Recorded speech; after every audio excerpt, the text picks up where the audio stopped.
Hi friends, welcome to Aruna pets. இது வரைக்கும் நம்ம வந்து மீன்களோட வீடியோ தான் போட்டிருந்தோம், அக்சசரிஸ் போட்டிருந்தோம். இப்போ ஃபஸ்ட்டு டைமாக கிளிமூக்கு சேவல் வந்து போட்டிருக்கோம் 2 வருஷத்துக்கு அப்புறம். இது பார்த்திங்கன்னா நெஞ்சு கருப்பு மயில், நல்ல குவாலிட்டியில் இருக்குது. நல்ல தலை மூக்கு நல்லா இருக்குது. வால் பார்த்திங்கன்னா நல்ல வெடி வால், கவுண்டிங்கும் அதிகமாக இருக்குது. நல்ல இப்போ வந்து இதுக்கு 6 மாதம் தான் ஆகுது வயசு. 1 இயர் 1.5 இயர் அப்படிங்கும்போது இதை வந்து ரொம்ப கம்பீரமான சாவலாகவும் ரொம்ப லென்த்தான வால் இருக்கக்கூடிய சாவலாகவும் பார்க்கலாம்.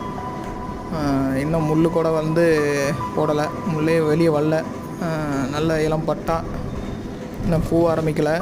நல்ல அக்ரெசிவான சேவலும் கூட, நல்ல பழகக்கூடியது. இது மாதிரி சாவல்கள் வேணும்னா நீங்கள் அருணா பெட்ஸில் வந்து இப்போ வீடியோ வரும், கேட்டு வாங்கிக்கலாம். இந்த சாவல் விற்பனைக்கு தான். இது வரைக்கும் நம்மளை சப்ஸ்கிரைப் பண்ணி ஆதரவு கொடுத்த எல்லாத்துக்கும் தேங்க்யூ.